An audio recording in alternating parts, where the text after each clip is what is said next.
Nagbibigay ang Lovable ng 5 build credits kada araw ng libre. Ginamit ko sila sa isang simpleng task board. Ito ang parehong screen 35 minuto ang lumipas.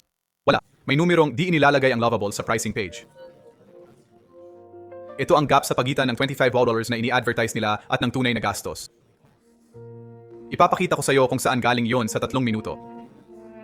At may araw noong Abril, ngayong taon na gustong makalimutan ng Lovable.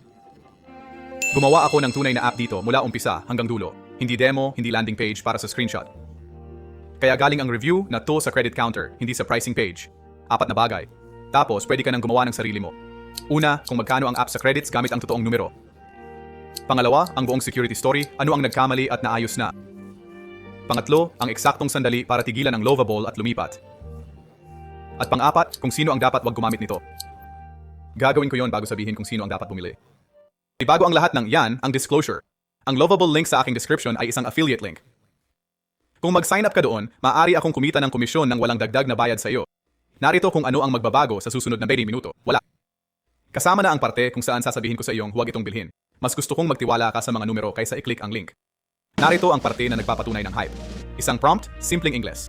Si Lovable ay gumagawa ng React at Tailwind frontend, nagkokonekta ng Superbase backend at nagtatayo ng database. Nagdadagdag ito ng login system at dinedeploy ang buong bagay sa isang live na address. Iyon ang app sa internet sa sarili nitong URL. At iyon ako, nagkikreate ng account sa isang app na hindi pa umiiral kaninang isang oras. Full stack. Hindi mockup, hindi prototype na kailangang ipaliwanag pa sa iba. Mga 20 minuto lang live na ito. 2 bagay na mas magaling si Lovable kaysa sa halos lahat sa kategoryang ito. Una, ang disenyo. Karamihan sa mga AI builder ay nagbibigay ng bagay na mukhang template. Ang default output ni Lovable ay parang may designer na humawak dito. Pangalawa, pag-aari mo ang code. Iyon ang kanilang sariling sagot sa kanilang pahina ng presyo. GitHub Sync, isang click lang, sayo na. React, TypeScript, Tailwind. Mahalaga iyon. At babalikan ko ito mamaya sa dahilang hindi mo inaasahan. Sige. Iyon ang unang 20 minuto. Pag-usapan natin ang bayad dahil ito ang hindi ipapakita ng karamihang nag-review ng Lovable. Magkano ang tapusin ang isang bagay? Karamihan ay nag-iisip na ang $25 ay para sa pagtatayo. Hindi. Bumibili ka ng isang pool ng credits at 3 bagay ang binabayaran nito. Pagtatayo ng app at pagpapatakbo nito pagkatapos i-deploy. At anumang AI features ng iyong app tuwing gagamitin ito ng iyong mga users. Hindi ako ang nagsabi niyan. Galing mismo sa kanilang One Balance. Kaya't sa araw na makakuha ang iyong app ng unang 100 bisita, liliit na rin ang iyong building budget.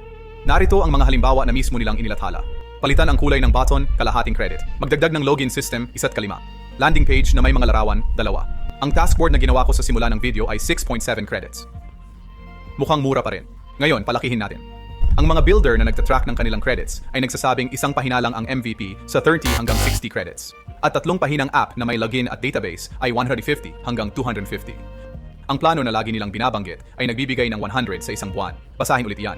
Ang pinakakaraniwang ginagawa ng tao ay hindi kasya sa planong ibinibenta nito. Kaya bubuksan mo ang dropdown at mag-aahon ng isang antas. 400 credits, $100 sa isang buwan. Iyan ang numerong wala sa pricing page. At hindi mo makikita kung magkano ang isang prompt bago mo ito ipadala. Makikita mo ito pagkatapos sa 3 tuldok na menu sa ilalim ng anumang reply. At titigil ang Lovable at makikipag-ugnayan sa iyo bago gumastos ng higit sa 20 sa isang mensahe. Isang bagay bago ka umalis. Ang libreng credits araw-araw ay nare-reset sa midnight UTC, hindi nag-iipon. Kaya huwag kang maniwala sa akin ng basta-basta. Ang link sa aking description ay nagbubukas ng libreng plano. Walang credit card, 5 credits sa isang araw. Subukan ang parehong prompt na ginawa ko at panoorin ang iyong counter. Kung mas mabilis itong maubusan kaysa sa akin, nakatipid ka na ng $25, pero hindi pera ang pinakamalaking dahilan para umatras kayo dito. Naaalala ninyo yung araw ng Abril na binanggit ko kanina? Ito ang nangyari. At ito ang bahagi ng review na walang ibang gustong i-video. Nag-umpisa ito noong 2025. May security researcher na sumisilip sa app na ginawa sa Lovable.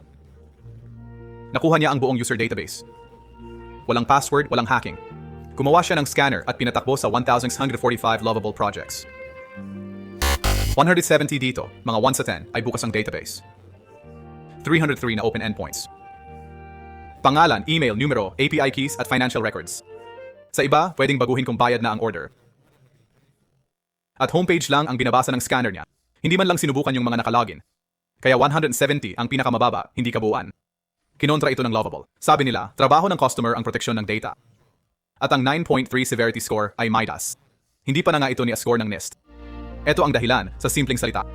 Kausap ng app mo ang database gamit ang key sa front-end code. Kahit sino, kayang basahin ang key na yan.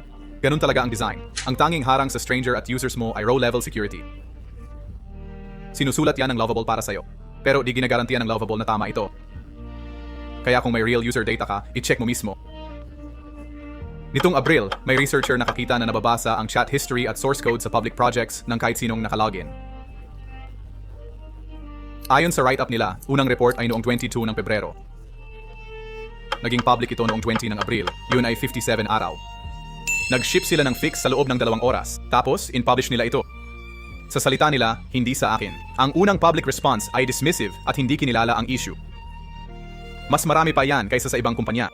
Ngayon, private by default na ang bagong projects. May security scanner bago mag-publish at may 4 na compliance certifications. Babala lang, yung scanner nag-check lang kung may mga rules, hindi kung tama ang pagkakasulat mo. Pera, ayos na. Security, ayos na. Ngayon yung parte na halos walang nagsasabi. May isang sitwasyon kung saan kalahati lang ng inaakala mong gastos sa Lovable. 5 bagay na nagpapababa ng credit burn mo. Natutuhan ko lahat ng ito sa mahal na paraan. 1. Magplano bago mag-prompt. Isulat muna kung ano ang gagawin ng app, labas ng Lovable. Malabo na prompts, doble ang gastos. 2. I-batch ang mga tanong mo. 10 maliit na request ay mas mahal kaysa isang malinaw na paragraph. 3. Gamitin ang visual editor para sa cosmetic na bagay. Colors, spacing, text, libre ang visual edits hanggang sa daily limit. Ito ako na ginagawa ng mahal na paraan, nagbabago ng button color gamit ang prompt. Kumana naman. Pero lumabas din ito sa parehong balance na napanood mong maubusan. 4. Kapag may nag-break, i-roll back mo. Huwag makipagtalo sa AI. Nawawalan ito ng context habang lumalaki ang file count mo at muling ibabalik ang mga bugs na naayos na nito. 5. Kapag nabigo ng 3 beses ang pag-aayos ng bug, i-export na sa GitHub at ayusin sa ibang lugar. Ang 5 iyon ang magpapababa ng iyong gastos. Hindi nito aayusin ang pinagbabatayan na problema. Hindi mo pa rin makita ang presyo ng prompt bago mo ipadala. Tunay na limitasyon iyon at hindi ko itatago. Ito ang dapat mong malaman tungkol sa libreng plano. 5 credits sa isang araw hanggang 30 sa isang buwan at nagre-reset ang daily credits sa hating gabi kaya libre lang ang free tier kapag ginamit mo talaga. Buksan sa pangalawang tab at subukan ang isa sa 5 iyon habang bago pa. Kaya ito ang balangkas na hindi ibinibigay sa iyo ng iba.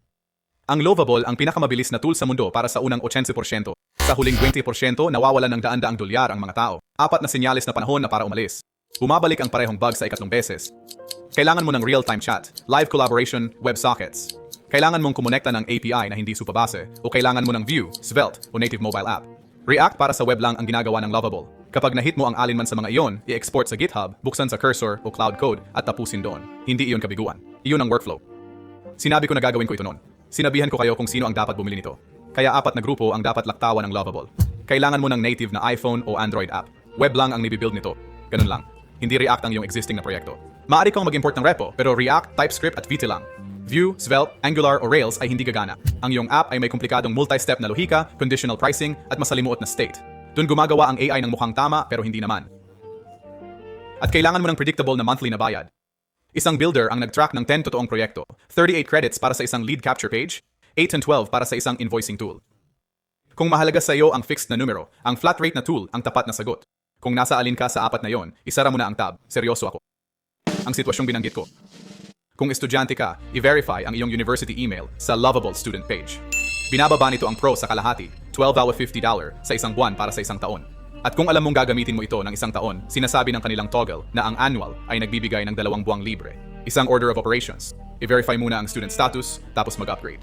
Kaya ang verdict, ang Lovable ang pinakamabilis na paraan para makapunta mula sa isang ideya hanggang sa isang gumaganang app. Ito rin ang pinakamahal na paraan para gumastos ng 6 na buwan sa pagbuo nito. Gamitin ito bilang accelerator, hindi bilang tirahan. Mga founder na nagva-validate ng ideya, product managers na kailangan ng clickable, developers na lalaktaw sa boilerplate, sulit ang $25 mo. Para sa sinumang kailangan ng finished production grade product, hindi ito para sa inyo. Huling bagay at paaalisin na kita. Magugulat ka sa mga credits. Nagulat ako at alam ko na ang papasukan ko, kaya simulan mo sa free version at hindi sa iyong credit card. Kaya 2 pinto. Pinto 1, may ideya ka pero wala pang nagawa. Free plan. Unang link sa aking description. Walang credit card, 5 credits sa isang araw. I-run ang prompt kanina at panoorin ang iyong sariling counter. Door 2, nagbibuild ka na at natamaan mo na ang credit wall. Alam mo na kung anong tier ang kailangan mo. Mag-verify muna kung student ka. Mga 1 taon siguro, kumuha ng annual. Pare-pareho lang, nasa unang link sa ibaba. Iisang link, pareho ang 2 pinto. Isang pabor bago ka umalis. Mag-drop ng comment kung magkano ang halaga ng iyong unang app sa credits.